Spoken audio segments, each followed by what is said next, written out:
E aí, pessoal, tudo bem com vocês? Espero que sim, né? Eu espero que vocês estejam gostando aí dessa temporada, né? Na nova fase do projeto Literário de João Pessoa, que nessa nova fase a gente tem agora tanto a parceria da Livraria do Luiz, como também a gente tem a parceria com a editora e livraria Arribaçã e a Gibizada, né? Agora a gente tem esses três ícones maravilhosos aqui para patrocinar o projeto, né? Com os livros para os sorteios. Eu espero aí que vocês estejam no evento físico que vai ter em julho, para a gente prestigiar tanto esses autores que passaram por aqui, como também essas obras incríveis, né? Para espalhar muito mais novos leitores para esses lugares, né? E hoje a gente está aqui com o querido Linaldo Guedes, né? Que a gente vai ter, assim, uma conversa bem legal sobre a história de vida dele, desde, desde muito tempo que ele tem essa área das letras, da literatura. Então a gente vai conhecer um pouco a história dela aqui e também trazer, né, a livraria e a editora Ribaçã aqui em jogo para a gente entender a importância desse lugar, né? A editora para mim é um lugar bastante magnífico para todo mundo da Paraíba e para o Brasil todo. E aí, Linaldo, como você está? Tô bem, tranquilo aqui no calor do sertão. Ai, saudades do meu sertão, também sou, gente, do sertão paraibano. E, assim, mesmo que a gente esteja na Paraíba, mas sertão parece que é outro universo, assim, totalmente diferente da capital. Mas tá em Cajazeiras, se eu não me engano, né, onde fica Isso. saudades também. Gosto muito de Cajazeiras. E ele tá, assim, né, compartilhando essa sua linda voz para o mundo todinho a partir desse lindo projeto maravilhoso. Então, gente, as redes sociais, tanto do Linaldo, como também da livraria e editora Ribaçã, vai estar na descrição do episódio. Então, se caso você estiver aí ouvindo o episódio e deseja conhecer o trabalho, deseja conhecer as pessoas por trás, ou até publicar, né, dependendo da forma que você está ouvindo, tiver com interesse também, fala com o Linaldo e eu vou deixar os links tudo embaixo para você aí não perder essa oportunidade, tá bom? Ouve até o fim, compartilha nos stories para todo mundo que também deseja ouvir. E é isso. Então, gente, vamos começar logo essa entrevista, né? Não vou me enrolar muito.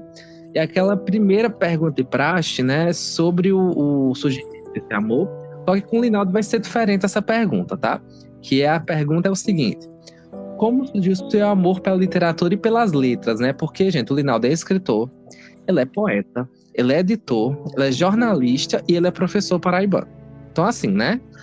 Me conta um pouco sobre esse amor que girou tudo isso. Então, eu acho que veio da infância, né?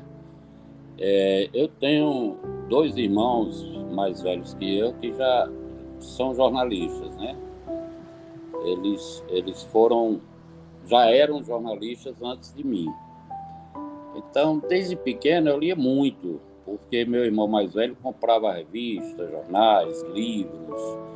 Então sempre tinha coisa para ler em casa, gibis, né? Eu comecei lendo gibis de Pato Donald, Zé Carioca, Mickey, etc. E aí eu comecei a ler as coisas do meu irmão, né? Os livros, as revistas, os jornais, enfim. E ainda pequeno, Marcos, pequeno que eu digo assim, acho que em torno de 10, 12 anos, eu criei um jornal dentro da minha família, né? Minha família é muito grande, a gente era 9 irmãos, né? Mais papai e mamãe, e eu resolvi criar um jornal da família, era o Jornal Guedes. Então eu fazia semanal, com notícias da família, as fofocas da família, né? O que acontecia, uma irmã que arrumava um namorado, um irmão que arrumava uma namorada, essas coisas aparentemente bobas, né? Mas que fazem parte da vida, né? Do dia a dia da gente. E aí eu juntava também nessa época, eu comecei a escrever nesse jornalzinho, eu comecei a fazer algumas resenhas. Então, claro, uma coisa bem primitiva, amadora, eu não tinha bagagem suficiente, não tinha conhecimento suficiente, né? Mas eu assistia um filme, por exemplo, aí eu fazia uma resenha para esse jornal. Eu comprava um disco, ouvia um disco, aí eu fazia uma resenha. Eu li o livro, fazia uma resenha. Então eu fui criando não só o hábito de leitura, mas também o hábito de escrever mesmo, né? A paixão pela escrita. Tanto que meu primeiro curso superior foi o curso de letras, que era a minha grande paixão, era fazer letras, porque minha paixão sempre foi literatura mesmo, né? E aí as coisas que foram acontecendo, eu acho que foi consequência desse aprendizado lá atrás, né? Entrei no curso de letras, depois entrei no curso de jornalismo, comecei a trabalhar em jornal, também criei um grupo de poesia com alguns amigos no início dos anos 90, em João Pessoa, o Poeta de Bar, e a gente tinha esses exercícios de poesia, né, dentro do grupo. E além do grupo, eu estava também em jornal. Então, isso foi tudo girando, virei editor do Correio das Artes, que é o suplemento literário, onde eu fui ter contato com escritores do Brasil todinho, e fui publicando meus livros devagarzinho, né? Eu tenho 12 livros publicados, até chegar na Ribaçã, né? E começar a publicar livros de outras pessoas, de autores e autoras maravilhosas que existem no Brasil. Eu acho que, resumindo, é isso. É incrível, gente. Eu já li, né, alguns livros de Henri Bassan, tanto que a minha última resenha foi o livro do Egberto, que é Rasos Poéticos. A edição tá maravilhosa. Se você não assistiu a resenha, é uma resenha em vídeo, que tá tanto aqui no Spotify como na Amazon Music e no Deezer. O pessoal gostou bastante, então surpreendido você ir pra lá. E ele, né, gente, já tocou em 3 pontos que eu vou aprofundar, que é sobre as inspirações dos livros, né, que começou ali a primeira publicação, se não me engano, em 1998, e a última ali em 2018, né? E também o Correio das Artes. Mas vamos logo com as obras, né? A gente sabe que você publicou realmente vários livros, né? Acho que o primeiro foi, eu não sei, mas pelo que eu pesquisei, foi Os Zumbis Também Escutam Blues e Outros Poemas, que foi lá em 98, né? Até o Nirvana do Eu, que foi em 2018. Eu queria que você me contasse, né? Qual foi, assim, as suas inspirações, realmente, de cada tempo, né? Eu queria que você citasse um pouco sobre como foi esse processo de desenvolver essas obras. Então, nos meus livros, eu divido ele em 2 momentos, né? Tem um livro de poesia, que realmente começou com Os Zumbis Também Escutam Blues, de 1998, e depois desse eu publiquei mais 4 livros de poesia, né? Intervalo Lírico, de 2005, Metáforas para um Duelo no Sertão, de 2012, Tara e Outros Otimismos, de 2016, e no ano passado eu publiquei no ano atrasado, aliás, eu acho. Agora me confundi. Mas foi no ano atrasado eu publiquei Cabo Branco e Outros Lugares que Não Estão no Mar, também de poema, né? Esse último, de certa forma, uma homenagem a João Pessoa, mas a outros lugares que eu conheci também. Então, assim, falando da minha poesia, eu comecei a ler e escrever poesia muito cedo. Lógico que, como todo leitor de poesia, jovem, eu comecei a rabiscar meus poemas, né? E não mostrava a todo mundo, morria de vergonha, né? Eu vim publicar meu primeiro livro com 30 anos de idade, né? Depois de Sérgio Caspinto me incentivar muito e dizer que já estava na hora de eu publicar, etc, etc. E aí eu criei coragem. Mas antes disso, eu já escrevia poesia. Tem poemas nesse meu primeiro livro, de 2018, que eu fiz com 18 anos, com 17 anos. Claro, aperfeiçoado, melhorado numa coisa ou noutra, mas a base do poema ele está naquela fase da adolescência, né? E quem me estimulou muito para ter coragem de me expor, de expor minha poesia, que eu era muito tímido, foi um professor do curso de comunicação aí da UFPB em João Pessoa, o João Mamunir de Brito. Ele era professor de introdução à comunicação e a nota final da disciplina dele era cada aluno fazer um livro, montar um livro do jeito que quisesse, podia ser o que quisesse, poesia, conto, crônica, pensamento, qualquer coisa. E eu fiz um livro chamado, na época, Rascunhos de um Aprendiz de Poeta, e minha irmã, mais nova, a Lili, me ajudou a montar esse livro, que era uma mistura de poesia, crônicas e reflexões, né? Eu tinha o quê? Eu tinha 20 anos nessa época. Então, a partir daí, eu fui perdendo a vergonha de expor meus poemas. E comecei a mandar poemas para o Correio das Artes na época, e eles começaram a ser publicados no suplemento. Você me pergunta influências, inspiração. Bem, eu acho que a grande influência em minha poesia, se é que tem, é a do Carlos Drummond de Andrade, que foi o poeta que mais mexeu comigo nessa fase dos 18, 16, 17 anos, e o Fernando Pessoa. São os meus dois poetas preferidos de todos os tempos e de todos os mundos, digamos assim. Embora tenha poetas maravilhosos que eu sou encantado, como Augusto dos Anjos, João Cabral de Melo Neto, Manuel Bandeira, enfim, né, Baudelaire, Garcia Lorca, eu gosto muito também, enfim. Mas a base mesmo de quem fez me apaixonar pela poesia mesmo foi Fernando Pessoa e Carlos Drummond de Andrade. Não diria que eles influenciaram, né? Porque a poesia deles estão em outro nível. Mas eles me deram coragem de acreditar na minha poesia e de decidir expor essa poesia, publicar essa poesia. São minhas grandes referências poéticas, são Fernando Pessoa e Carlos Drummond. Então, na poesia, basicamente é isso. O primeiro livro, Os Zumbis Também Escutam Blues, é uma espécie de coletânea, com poemas sobre vários temas.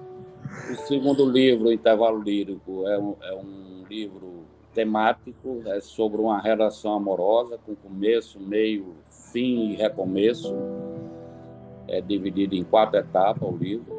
O terceiro livro, Metáforas para um Duelo no Sertão, tem homenagens ao sertão. E é interessante porque eu fiz Metáforas para um Duelo no Sertão morando em João Pessoa. E o quinto livro meu, que é o Cabo Branco e Outros Lugares que Não Estão no Mapa, é uma homenagem a João Pessoa. E eu fui morando aqui no sertão, foi o inverso, né? E tem também um quinto livro de poesia meu, é o Tara e Outros Otimismo, que é uma coletânea de poemas eróticos, alguns que tinham sido publicados nos livros anteriores e outros que, na época, em 2016, eram inéditos, né? Então, esses basicamente são meus 5 livros de poesia.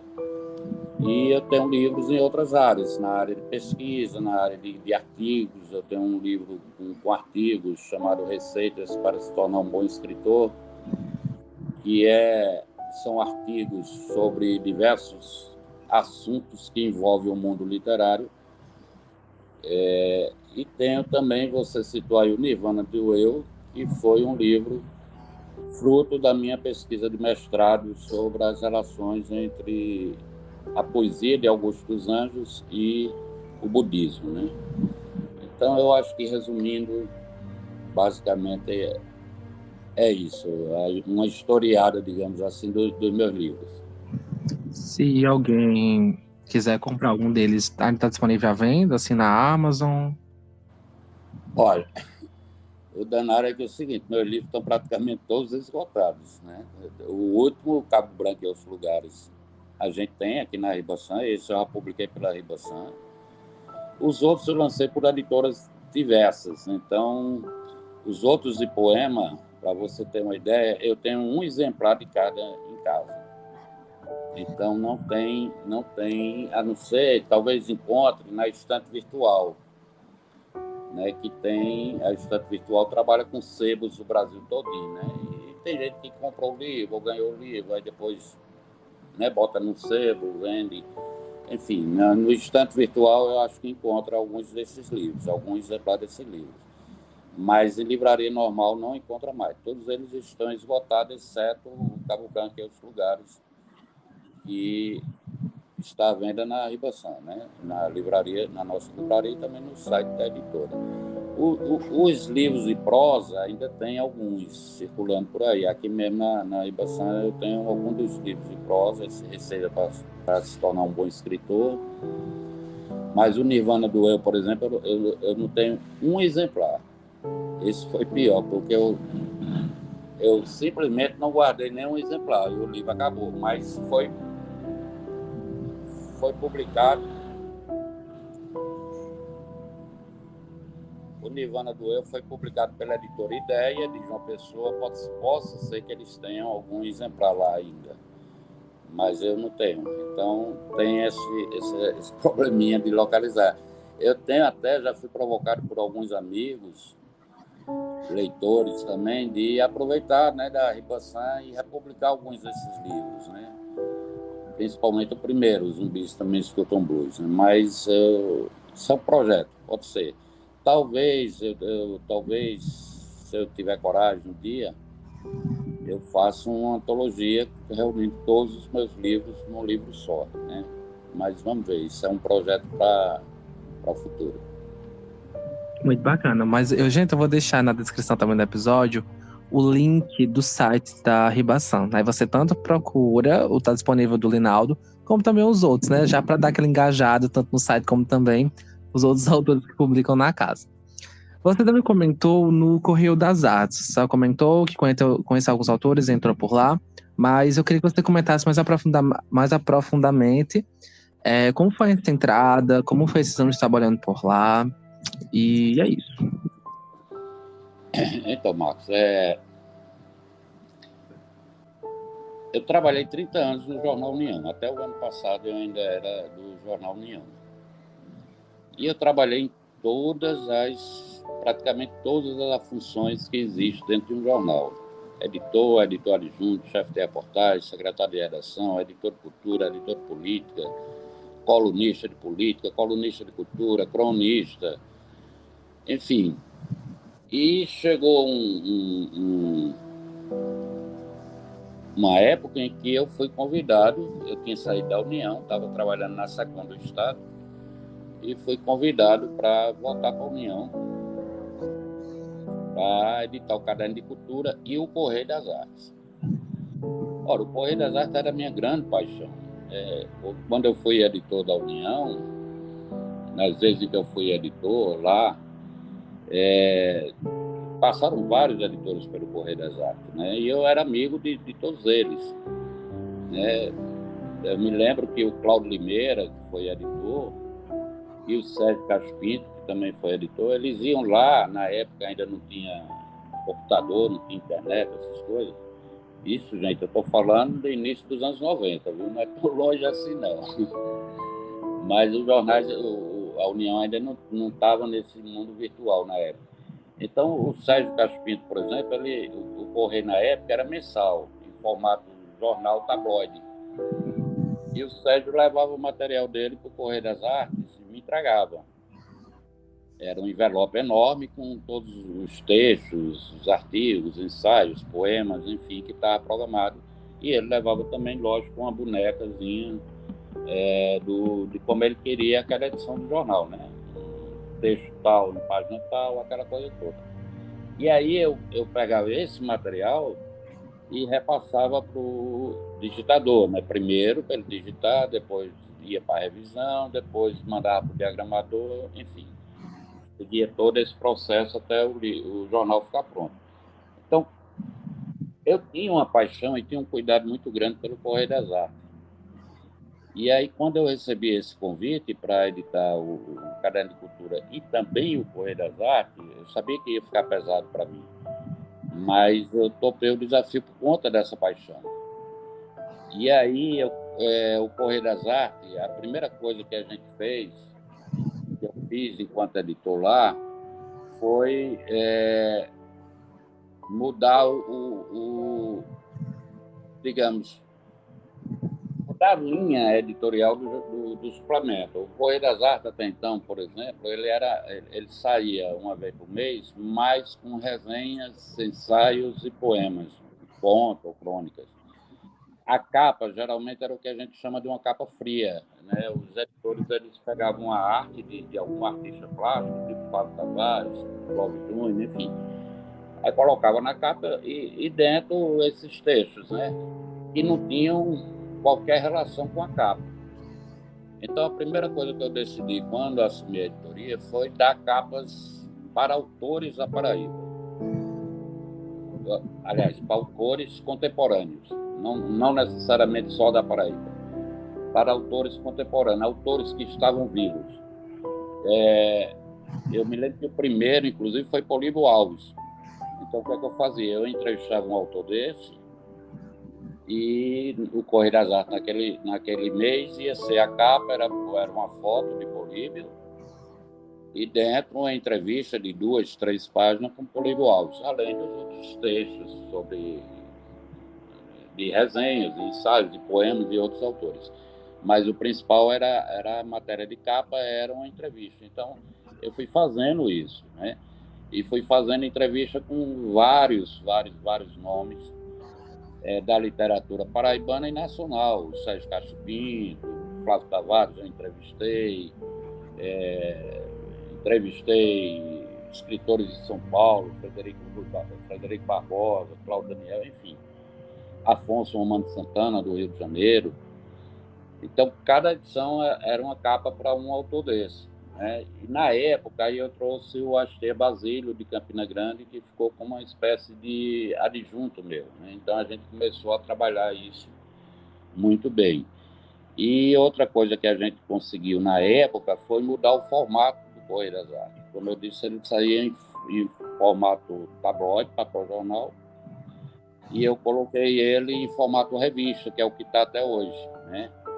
Então, o formato tabloide eram 12, se não me engano, era 16 páginas, ou era 20 páginas por mês. O de revista são de 45 a 60 páginas, uma coisa assim. Mudou. É todo colorido hoje, né? Se sair preto e branco é por opção do editor, mas ele hoje, por sair em formato revista, pode ser todo colorido, né? É melhor para manusear, né? Para ler, né? Papel de qualidade, a gráfica da União é muito boa. Então, a gente fez esse trabalho, essa mudança radical no visual também do Correio das Artes. E aí eu fiquei 6 anos no Correio das Artes. Aí mudou o governo, aquelas coisas, né? E a União é do governo, o Correio das Artes é da União. Aí sempre que muda governo tem mudança, né? Mudou o governo, eu saí de lá, mas fiquei ainda no governo e indiquei outros editores para lá. O próprio Astier foi editor, o Antônio Mariano foi indicação minha, enfim. Mas eu tinha uma paixão muito grande, porque o Correio das Artes ele é o único suplemento literário, aliás, ele é o mais antigo suplemento literário em circulação ainda no país. Ele foi criado em 1949, está vivo até hoje, vivo, forte, pujante, né? O André Canané vem fazendo um trabalho muito bacana também na editoria do suplemento. E eu acho assim, eu fui criado lendo suplementos literários, né? Um suplemento de Pernambuco, tinha um suplemento de Minas Gerais, tinha um folhetim que saía na Folha, tinha o caderno Prosa e Verso do Jornal Globo, tinha o caderno Ideias, o JB, enfim, eu fui criado lendo esses jornais, esses suplementos voltados para a literatura ou para a reflexão, para a filosofia. E, assim, eu achava que o Correio das Artes precisava ser muito valorizado. E eu fico feliz porque eu vejo hoje ele valorizado e eu acho que, em algum momento da história do Correio das Artes, eu dei minha contribuição para que hoje o jornal não seja o patinho feio do jornal União. Ai, com certeza. Eu acho também o Correio das Artes, eu também já conhecia. E grandes artistas, né, músicos também, acabam, algumas vezes tendo suas matérias por lá, sempre vejo isso. E eu acho que, espero que continue mais para frente, trazendo esses autores, essas pessoas influenciadoras para debater tanto literatura brasileira como literatura brasileira paraibana também. Acho que foco maior, uma força maior também, que dá mais valorização também, essas matérias, né, sobre a nossa literatura. E agora, pulando para o próximo passo, eu quero que você fale, né, como foi o início da editora Ribaçã e da livraria, né? Como surgiu esse sonho? Foi sozinho? Você estava com alguém? Como foi o início desse processo geral? Então, como eu falei, minha vida sempre foi meio voltada para a literatura. Não foi uma coisa planejada, não, né? Mas foram acontecendo, né? Não sabe, não saca o filme Forrest Gump, né? Que o personagem entra em várias situações que ele não planeja. Quando ele vê, ele já é o maior tenista. Quando ele vê, ele já é isso, já é um corredor, já é aquilo. Então, as coisas comigo é assim, não teve um planejamento. Eu vou viver minha vida só em função da literatura, mas é basicamente o que eu faço, desde quando eu me tornei adulto, digamos assim. Já tive um programa de rádio na Tabajara sobre literatura, o Onda Literária, tive meu grupo de poesia, promovi durante 1 ano e meio em João Pessoa, num bar em Manaíra, um projeto chamado Literato Musical, que a gente fazia toda terça-feira apresentações de música e teatro com poesia. Inclusive a Suzy Lopes, que hoje está brilhando na Globo, era desse projeto, era uma das atrizes que participavam ensinando poemas, ensinando esquetes teatrais, enfim. E a redação não foi planejada de forma alguma. Eu nunca pensei, assim, quando eu era mais novo, lá em João Pessoa, na época que o Axê trabalhou comigo, a gente ainda pensou em publicar, em criar uma editora, e chegamos a criar um selo chamado Aboio, e publicamos um livro pela União desse selo, que era uma seleção de entrevistas do Correio das Artes.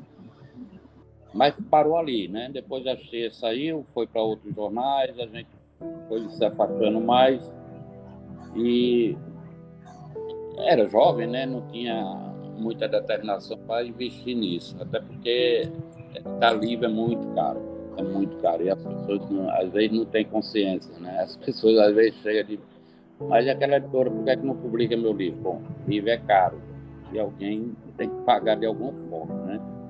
Porque infelizmente vende muito pouco livro ainda no Brasil, né? Então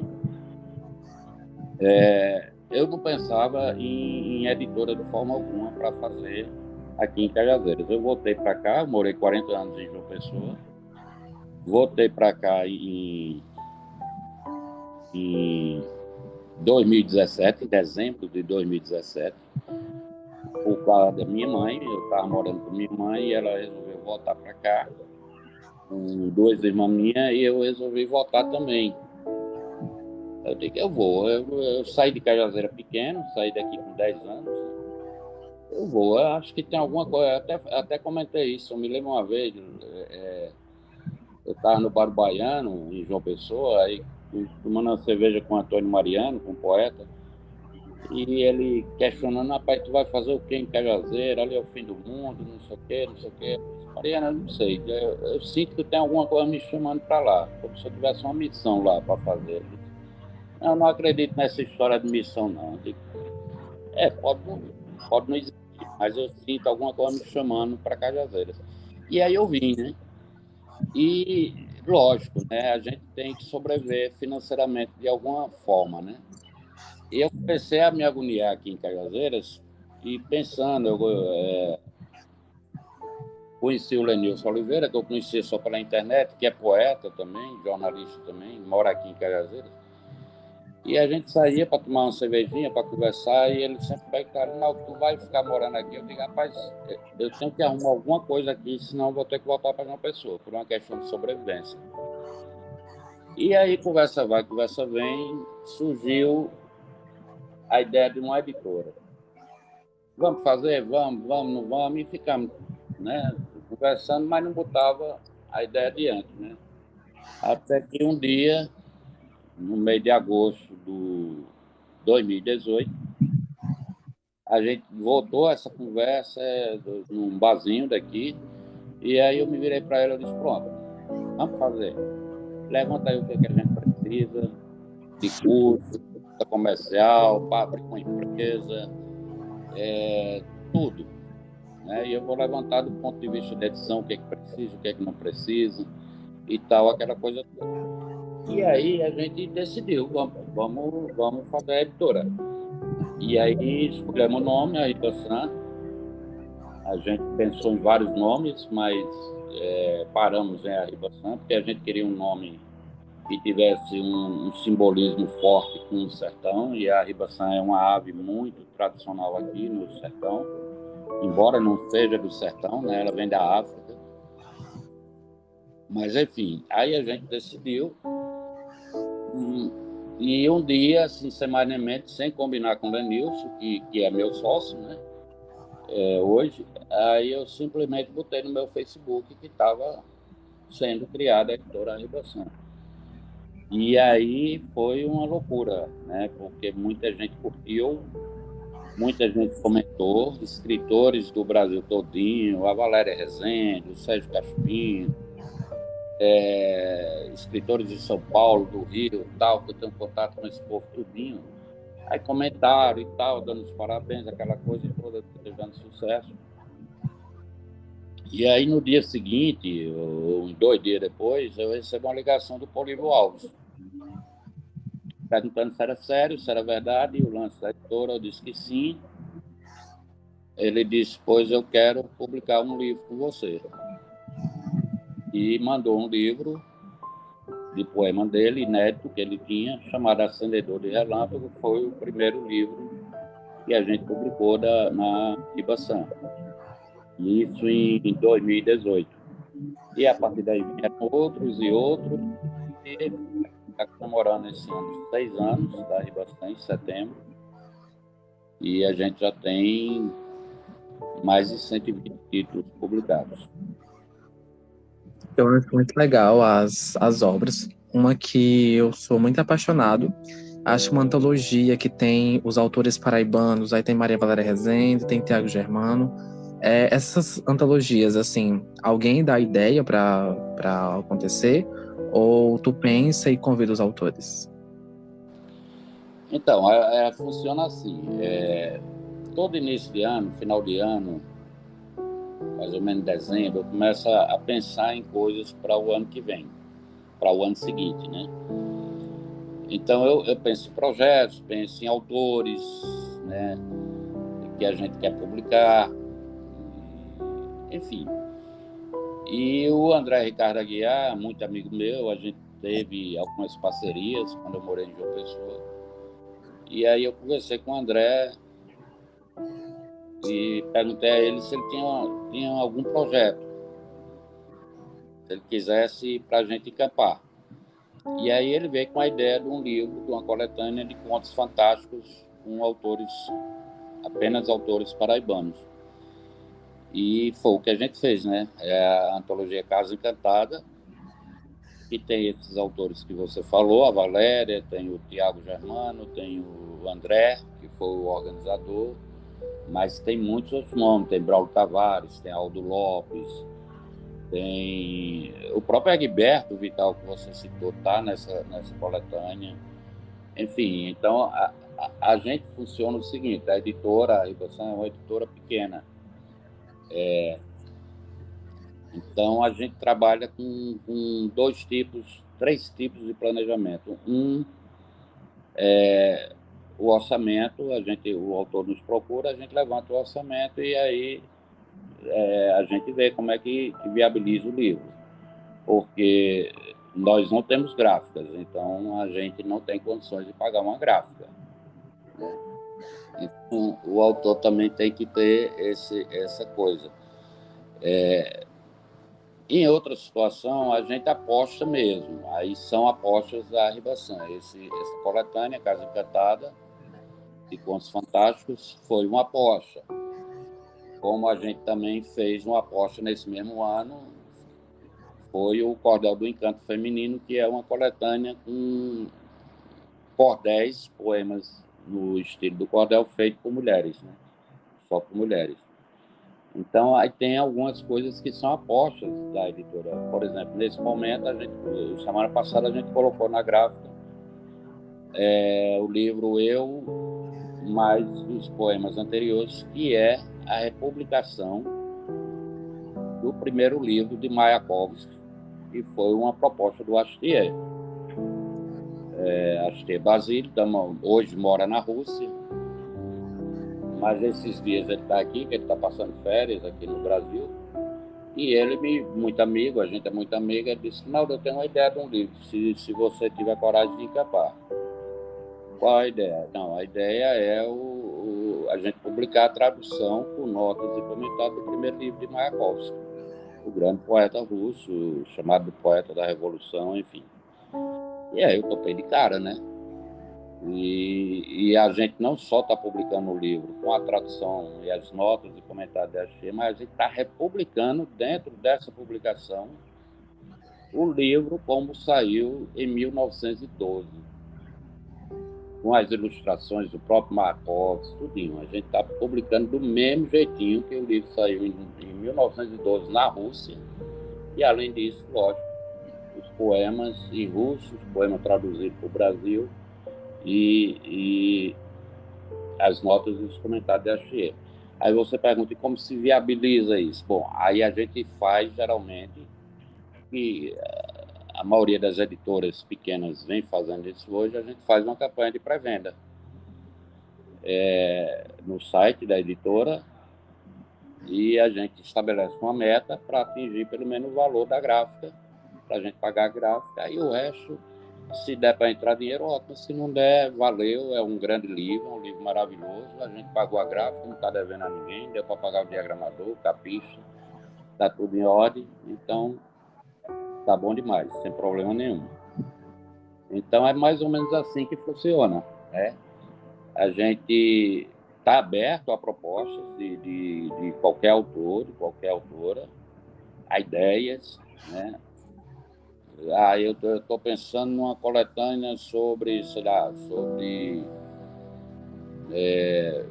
Valéria Rezende mesmo. Pronto. Eu estou pensando vários textos sobre, inspirado na literatura de Valéria Rezende. Estou citando um exemplo aqui. Aí você chega, apresenta essa ideia para a gente, e se for uma ideia que a gente gosta, acha que tem viabilidade de venda, a gente encampa e vamos embora. Basicamente é isso. Além e a gente tem, Marcos, desculpa lhe interromper, mas assim, a Ribação, ela publica autores do Brasil todinho. Então nós temos no nosso catálogo, eu acho que é a única editora da Paraíba que tem publicação de tantos autores de fora. A gente tem no nosso catálogo autores de São Paulo, do Rio, de Brasília, de Minas, de Porto Alegre, de Curitiba, de Santa Catarina, de Tocantins. Semana passada a gente mandou um livro para uma autora lá em Tocantins. Enfim, e de vários outros locais, Bahia, Pernambuco, e aqui do Nordeste todo.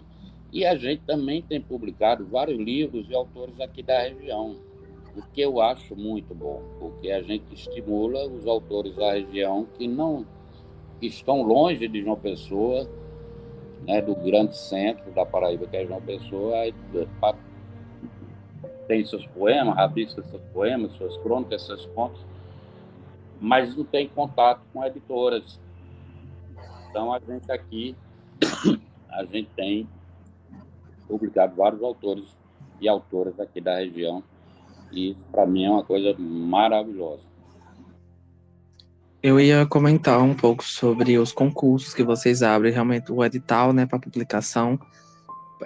Esses projetos que vocês pensam também é tipo anualmente, é trimestral, como funciona?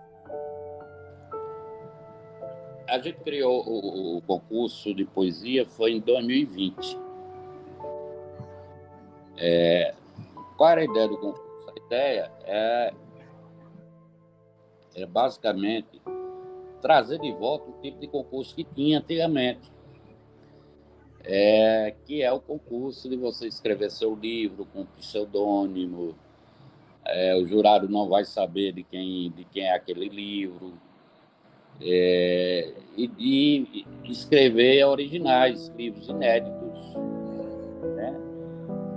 Porque os grandes concursos literários do Brasil hoje, eles são em cima de livros já publicados, né? Então, por exemplo, Solha publicou no ano passado um livro com a gente, então ele participa do concurso do Oceanos esse ano, do Jabuti esse ano. Então, ele é sempre em cima desses concursos, Jabuti, Oceanos, o, o, o Prêmio São Paulo de Literatura, da Biblioteca Nacional, são concursos feitos em cima de livros já feitos, já publicados, com ISBN, com ficha catalográfica, com tudo. Então, a ideia da gente, quando criou o concurso, era um concurso, assim, bem básico mesmo. É a pessoa pegar inéditos, poemas ainda não publicados em livros, e escrever o livro com pseudônimo, tal, aquela coisa toda. Deu certo, fizemos o primeiro concurso em 2020, e quem ganhou foi uma autora de São Paulo, a Ângela Zanirato, e a Ângela, inclusive, não tinha publicado nenhum livro dela. Esse foi o primeiro livro, Madalenas Desarrependidas. E aí, a partir desse livro, a Ângela bateu asas e voou, né? Ela já está com mais 3 livros na praça, inclusive com outras editoras também, de poesia, livro de ensaios, enfim, ela caiu no mundo, né? E eu sei que a Ribação tem um pouco com isso, né? Tem um pouco a ver com esse despertar dela. E aí veio a pandemia, né? Foi uma dificuldade grande com a pandemia, e a gente teve que suspender um bocado de coisa, mas também tivemos coragem, porque nós abrimos essa livraria dentro da pandemia. Foi um gesto maluco da gente, mas que está dando certo. E aí, esse ano, a gente resolveu retomar o concurso.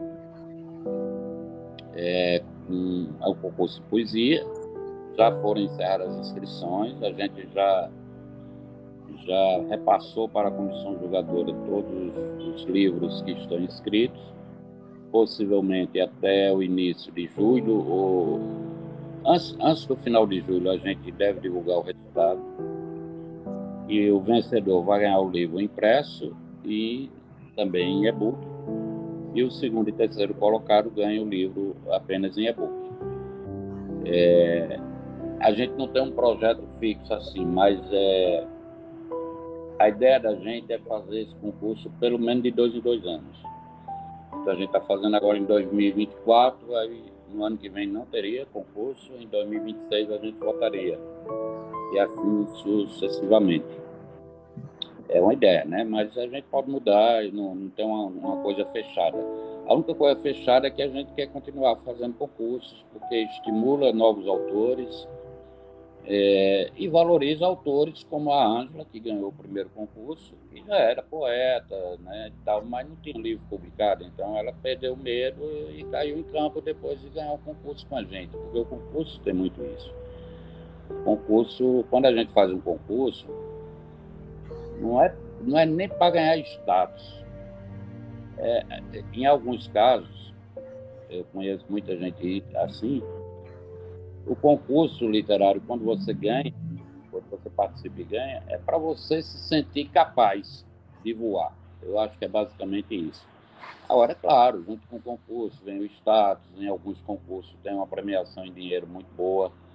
Inclusive, a gente está com essa ideia de, no próximo, possivelmente 2026, além do livro, a gente ter uma premiação em dinheiro. Vai depender se a gente conseguir alguma empresa que tope entrar na parceria e bancar essa premiação monetária também, digamos assim, né? Porque serve de estímulo para o autor. Mas são projetos e vamos ver, né? O tempo que vai dizer. Eu espero que dê tudo certo. Eu acho que são concursos, assim como você falou, mobiliza, incentiva aos novos que estão chegando e também os que têm determinado medo de publicação. Então, eu espero que continue. A próxima pergunta, já que a gente falou sobre, né, o grande patamar da Ribação, sua origem, eu queria saber, assim, como você é editor e tudo mais, quais são as dificuldades que você sente, assim, com a editora Ribação? Tu acha que passa por muita dificuldade, assim? Quais são as maiores e o que fazer para não ficar tão aflito? Veja, a Ribação passa dificuldade com qualquer pequena empresa no Brasil, e empresa na área de cultura mais ainda, e na área de livro mais ainda. Porque a gente tem que ser sincero, infelizmente, livro vende muito pouco. Vende muito pouco. Se eu fosse depender, por exemplo, dos livros vendidos pela Ribação, eu já tinha fechado a editora no primeiro ano. Então, é muito difícil, porque as pessoas, por exemplo, quando alguém chega, como eu falei agora há pouco, tudo é pago no mundo. Tudo, tudo, tudo. Até para você ir no sanitário fazer as suas necessidades, você tem que pagar o papel higiênico. Enfim, nada é barato, nada é de graça no mundo. Tudo alguém tem que pagar a conta, né? E quem tem uma pequena empresa no Brasil, é uma empresa legalizada mesmo, registrada, com CNPJ e tal, vai entender perfeitamente o que eu estou falando. As pessoas chegam e dizem, eu tenho um livro sobre, sei lá, Zé Ramalho e vai vender muito porque sua editora não manda. Eu digo, bom, quem garante que vai vender muito, né? Eu tenho um livro aqui sobre personagens interessantes que venderam pouco ou quase nada, né? Então, ninguém garante vendagem de livro. Muito difícil. Muito difícil. Segundo, aí a pessoa diz, você vai publicar o livro, você vai gastar com gráfica, diagramador, sim, mas você não gasta só isso. A gente tem uma empresa com CNPJ, a gente tem uma sede, a gente paga aqui na sede, a gente paga aluguel, a gente paga água, a gente paga luz, a gente paga internet, né? E a gente paga uma funcionária, salário mínimo, recebe seu salário, com todos os direitos trabalhistas, com férias, 13º, tudo. Então, tudo é despesa, né? A gente inventa aqui na livraria, bota para vender também artesanato, bota outras coisas, para ver se entra dinheiro para pagar essas despesas que são obrigatórias. A gente pode não vender um livro durante o mês, pode não fazer nenhum livro pela editora durante aquele mês, mas essas contas são obrigatórias todo mês. Entrando dinheiro na empresa ou não entrando, a gente tem que pagar aluguel, tem que pagar a conta de água, de luz, de internet e funcionária. E os impostos, né, que a gente paga impostos, paga INSS. Então, tudo é gasto. Por exemplo, você mora em João Pessoa, você faz um livro com a gente manda um livro para você, tem que pagar o frete. Se mandar pelos correios, tem que pagar os correios. Tudo é despesa. Não tem nada de graça, não. Infelizmente, não, né? Então, a grande dificuldade de uma pequena empresa como a Ribação é justamente isso, são os impostos, são essas despesas básicas que para você cobrir, para você manter, é difícil. Eu até estava lendo outro dia uma postagem do Eduardo Lacerda, da editora Patuá de São Paulo, e ele comentando, né, sobre, acho que era sobre concurso, sei lá, mas aí ele falou uma coisa que eu comecei a rir, porque é a nossa realidade também, né? Ele falando que editar livro é trabalhoso, tal, aquela coisa toda, não tem retorno financeiro, o cara tem que estar sempre lançando um livro para pagar o livro anterior que não deu para pagar, a gráfica está sempre cobrando para você pagar, e você tem que estar sempre inventando alguma coisa para não fechar, porque senão você fecha, né? Se você não estiver inventando alguma coisa, não estiver criando alguma coisa, você não segura o trampo numa editora pequena, não. Porque o retorno financeiro é muito pequeno. É um retorno que não dá lucro para os editores. É um retorno que dá para pagar as contas. Para você ter uma ideia, Marcos, eu e meu sócio temos trabalhos paralelos aqui em Cajazeiras. Se nós não tivéssemos esses trabalhos paralelos, a editora tinha fechado. Porque nossas despesas nós pagamos com esses trabalhos paralelos. Por exemplo, eu tenho a pensão do meu filho, mora com a mãe dele. Essa pensão eu pago com esse trabalho paralelo. Porque se eu for tirar da Ribação minha despesa, a Ribação fecha. Se meu sócio for tirar a despesa dele, a Ribação fecha. A gente tira daqui uma cerveja que a gente toma no fim de semana e uma conta ou outra se dá uma zebra e a gente não tiver conseguido pagar. Um imprevisto que acontece, um pneu fura de repente e tal, aquela coisa toda. Mas o grosso da nossa despesa a gente paga com serviços paralelos à Ribação. Porque se a gente for tirar da Ribação, a gente fecha a Ribação. Porque não tem lucro. Não tem lucro. Isso eu garanto, não é só a Ribação, não. A Patuá, a Penalux, principalmente editoras que tenham gráfica, pode até ser que tenham lucros, porque gráfica dá muito dinheiro. Né? Você com a gráfica, você pode fazer o livro de sua editora, mas pode ganhar dinheiro por fora, faz calendário, faz isso, faz serviço disso, faz serviço daquilo, você ganha dinheiro para cobrir toda a despesa que você tem. Mas a editora que não tem gráfica, tem que terceirizar suas gráficas, ela não vive em paz financeiramente, não, viu? De jeito nenhum.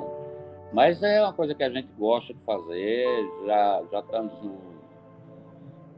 estamos entrando no 6º ano, né? Então eu acho que não tem mais como parar, não. É como disse o Eduardo Lacerda, nessa postagem que eu citei, chega uma hora que vira um vício, aí a gente não consegue mais parar. É verdade, eu acho que o hobby ele precisa sempre estar conectado, mas essa pauta realmente precisa ser dita, porque a gente vê livrarias fechando por conta disso mesmo, Brasil geral, né? Editoras pequenas, até porque muitas vezes essa competição entre muitas aspas que o pessoal coloca, né? As pessoas não irem mais para a livraria comprar um livro, porque acha que é caro, vai comprar pela internet, aquela coisa toda. Aí muitas vezes realmente os lucros diminuem, a distribuição de livros diminui, porque a ribação tá na livraria do Luiz, por exemplo, né, lá no Mag Shop. Então, até nisso a gente precisa entender que são projetos das livrarias que são pequenos, mas com o pouco que tem a gente faz o máximo, né? Você tocou num assunto interessante das livrarias, né? As livrarias fechando.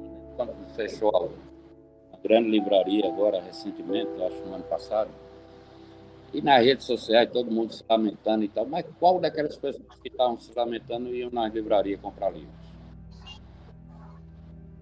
Eu tenho uma livraria aqui. Eu passei o dia todo e hoje aqui não entrou um cliente para comprar um livro. Cajazeiras tem 6 faculdades. É uma terra que tem uma tradição muito forte na área cultural e na área educacional. Então você pergunta, a pessoa lamenta, mas não compra. A pessoa chega, você divulga no seu Facebook, no seu Instagram, que está com um livro novo, tal, não sei o quê, aí todo mundo comenta lá, que lindo, que maravilha, parabéns, curti, tal, amei, aquela coisa toda. Quando você vai ver, vendeu 2 livros, vendeu 3 livros. É assim que funciona. É assim que funciona. As pessoas chegam nas redes sociais dos amigos que publicam livros, enfim. Aí bota a pessoa lá em cima, é o maior poeta do mundo, é o maior escritor do mundo, é a maior escritora, a maior poeta. Vou comprar, vou pegar o livro e tal. Aí quando termina, o livro sai e aquela pessoa nunca comprou aquele livro. Então, tem muito, a rede social tem muito oba-oba e pouca praticidade. O livro, você citou a questão de livro digital, todos os nossos livros estão digitais na Amazon. E a gente vende mais ainda impresso do que digital. Então não é questão de não ter dinheiro, porque tem livro aqui que a gente vende por 30, por 40 reais, na Amazon está por 15, né? Por 12, por 15, por 16, enfim. Então não é questão de dinheiro, é falta de interesse. As pessoas compram geralmente livros quando o próprio autor pede, né? Inclusive eu aconselho isso às vezes a alguns autores, quando fazem campanha de financiamento coletivo para seu livro, de peça, porque se pedir, ninguém compra nada. Só vai curtir no seu Facebook e dizer que vai comprar e não compra, né? Então, as pessoas compram livros, mas livros técnicos, né, que precisam, e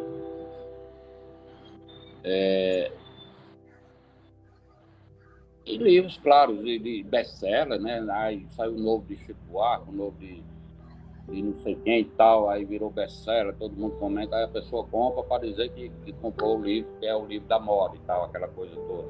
Aí tem alguns autores que entram na moda, vendem bem naquele período e tal, aí depois somem, né? Então, mas o hábito mesmo de estar sempre comprando livro, o brasileiro não tem. E eu não estou falando, veja bem, eu não estou falando do brasileiro assalariado, comerciante, que trabalha em comércio. Eu estou falando de brasileiro que é escritor, que é poeta, que é professor, que é jornalista. Estou falando de pessoas intelectualmente bem-sucedidas que dizem que botam o livro lá em cima, botam a literatura lá em cima em suas redes sociais, mas na prática dificilmente compram um livro.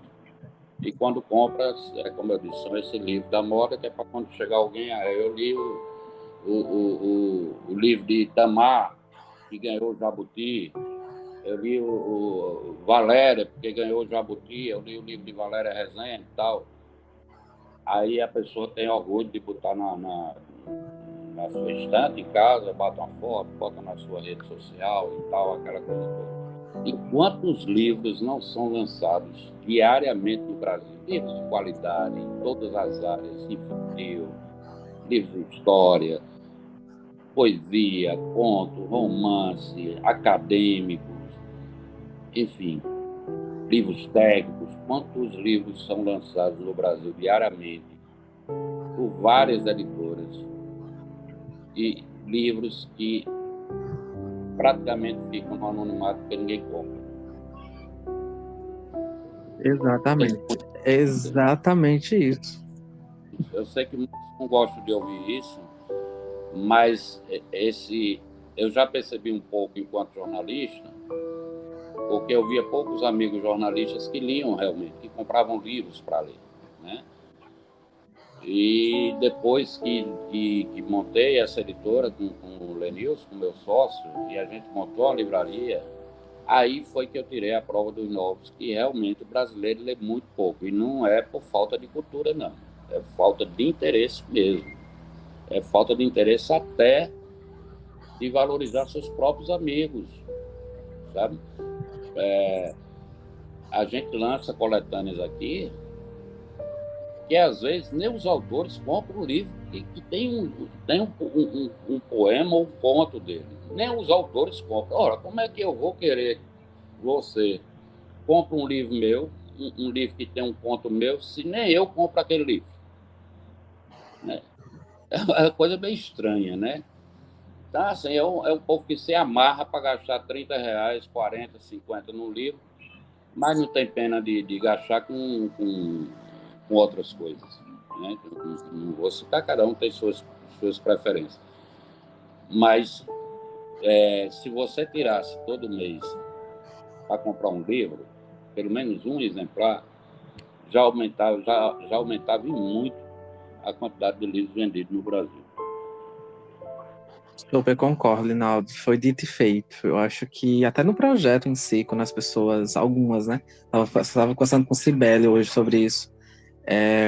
quando algumas pessoas perguntaram quais autores seriam entrevistados no projeto, foi muito quebra de expectativa, porque eles achavam que eu ia chamar Maria Vara Rezende, Tiago Germano, ou seja, autores super no auge, e não sei, acho que parece que são esses o favoritismo, realmente só ter esse mérito, esse prestígio, né? Não, nada contra o Tiago, tanto que ele está no projeto, nada contra a Maria Valéria Rezende e tudo mais, mas existem outras pessoas que também precisam ter essa voz, pelo menos um holofote, né? Porque ele já tem grandes holofotes, né? Mas pelo menos um holofote só para falar, tipo, para ele conhecer, ter um pouco também de divulgação a mais, além do lançamento do livro, que o pessoal tira foto apenas no lançamento do livro, sabe? Colocar no pós. Então, acho que realmente a gente precisa falar sobre isso, porque é uma realidade aqui na Paraíba muito forte também, né? E as pessoas... eu acho engraçado. Eu numa feira literária, há uns 3 anos, foi um pouco antes da pandemia, lá em Bananeiras.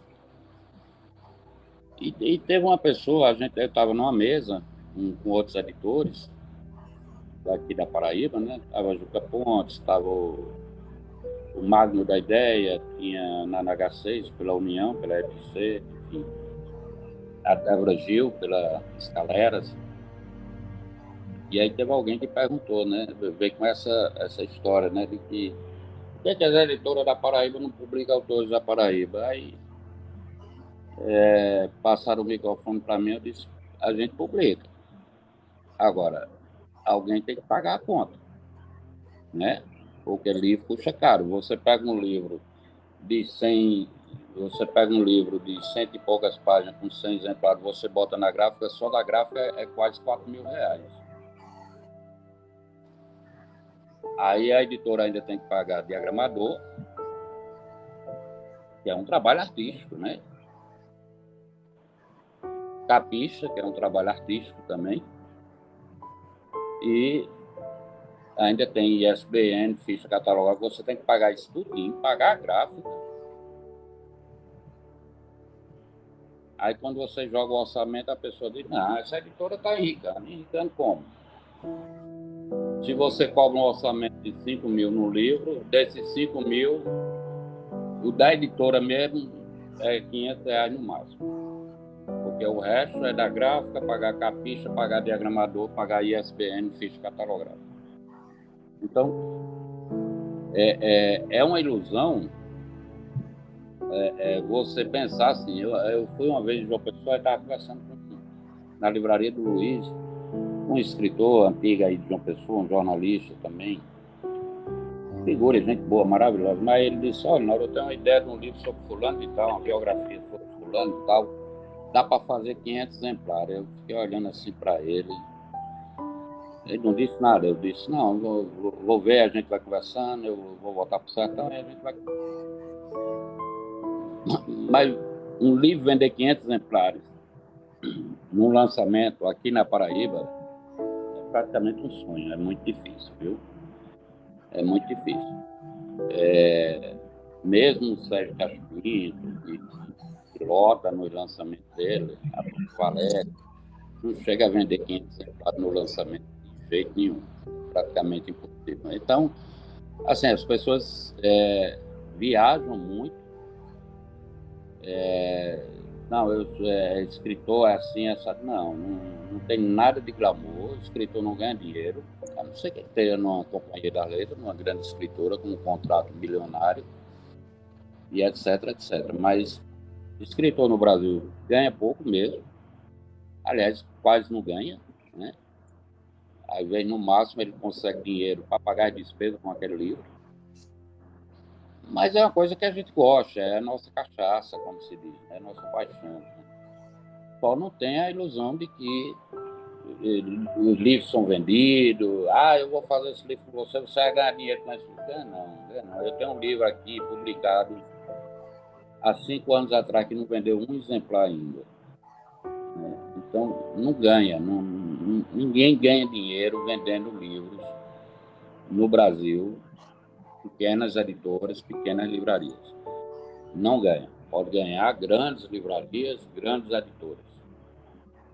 Mas pequenas livrarias, pequenas editoras não ganham dinheiro com livro no Brasil, e muito menos os autores, claro, né? Não estou falando só da livraria, né? Os autores também não ganham dinheiro, né? Eu digo que alguns têm ilusão, né? Por exemplo, a Valéria sabe, o Tiago sabe, o Tiago, inclusive, está contando a editora dele, né? Então, são realidades completamente diferentes. Uma coisa é o glamour de você publicar o livro, ter o livro com seu nome, do jeito que você quer, tal. E outra coisa é você ganhar dinheiro ou não com aquilo, né? Eu tenho 12 livros publicados, eu nunca ganhei dinheiro com meus livros. Eu ganhei o suficiente para pagar as despesas, né? Por exemplo, eu fiz um livro em 2015 pela editora Chiado de Portugal. O livro custou, na época, para mim, isso em 2015, custou, se eu não me engano, foi R$ 5.000. Eu paguei com o lançamento. Eu fiz um lançamento na Livraria do Luiz, lotou, graças a Deus, as amizades que eu tenho. Aí vendi praticamente todos os livros que eu tinha adquirido da editora e paguei a despesa, né, que eu comprei para pagar em 2 vezes na editora. Eu paguei foi de uma vez, porque deu para tirar todinho no lançamento. E fiquei com o restante de livros que eu tenho até hoje, né? Então, livros só dá para livro de pequenas editoras, pequenos autores, só dá para você tirar no máximo sua despesa. Agora, claro, dá status, valoriza a pessoa, você pode fazer palestra, ganhar dinheiro com palestra. Eu já ganhei dinheiro bastante com palestras, né? A partir dos seus livros, você pode criar um nome, né, uma estrutura. Agora, claro, depende de autor para autor, né? Tem gente que é mais tímido, tem gente que é mais fechado, tem mais dificuldade de interação, de conhecer pessoas.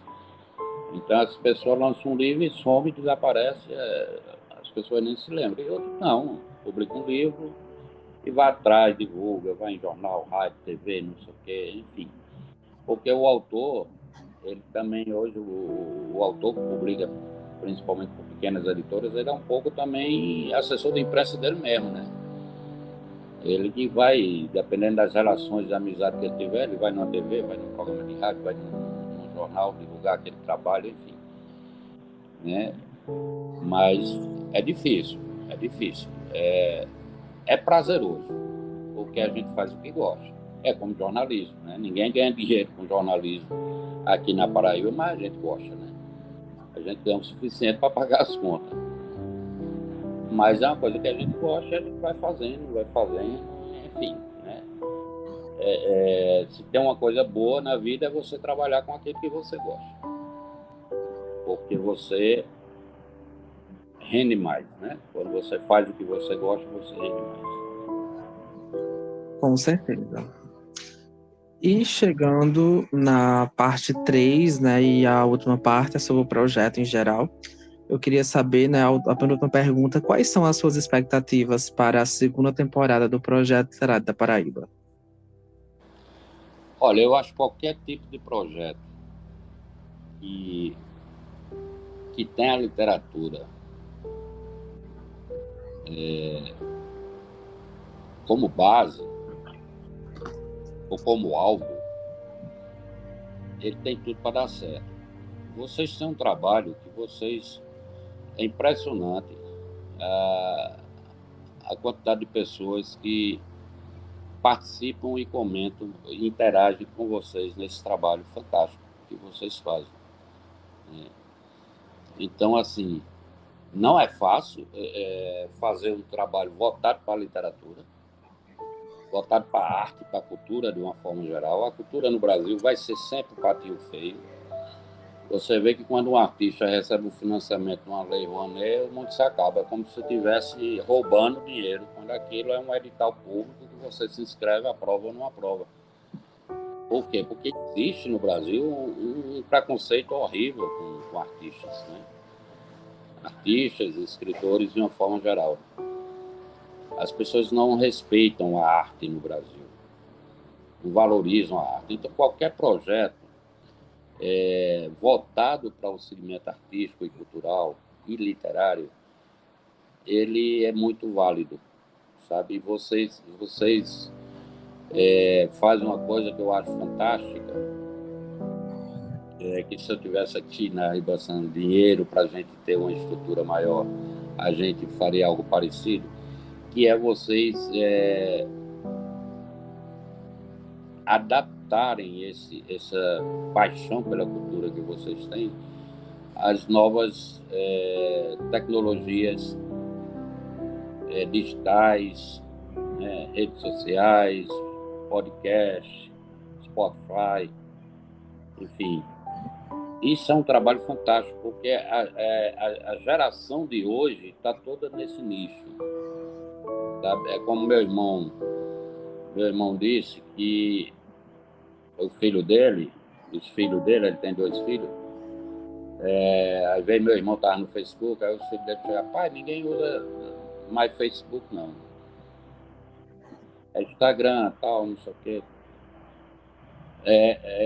O Facebook hoje, por exemplo, é como se fosse uma vitrine para velhos, né? Para pessoas mais velhas. Os mais jovens realmente quase não usam o Facebook, é mais Instagram, outras mídias sociais. E essa geração é uma geração que, por exemplo, não assiste televisão, como a gente assistiu, né? Quer dizer, não sei nem a tua idade, mas eu fui criado vendo televisão.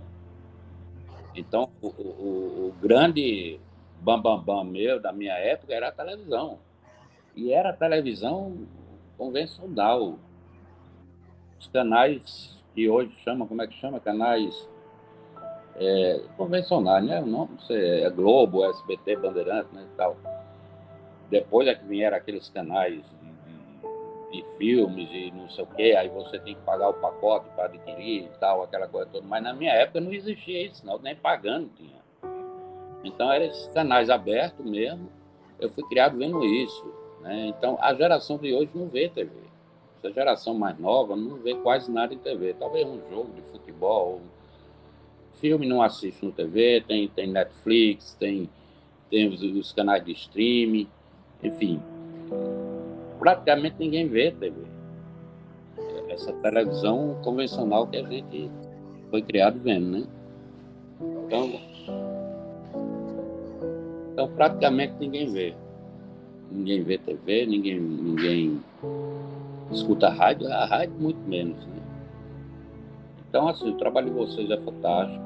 Eu acho que tem tudo, essa temporada, segunda temporada, tem tudo para arrebentar mesmo. Lembrando que vai ter um sorteio com 3 livros da Ribaçã, que a gente está enviando essa semana, viu? Eu esqueci de avisar, mas a gente está enviando essa semana. E eu tenho certeza que vai ser um sucesso grandioso do trabalho de vocês, e a Ribaçã espera que essa parceria continue por aí por mais tempo.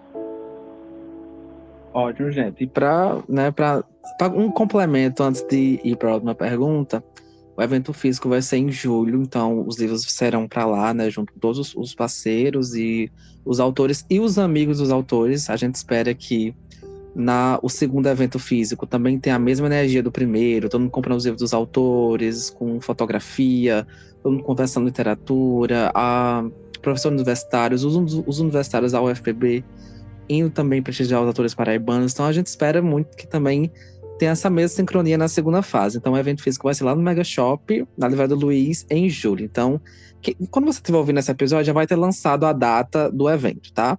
Então, organize para ir.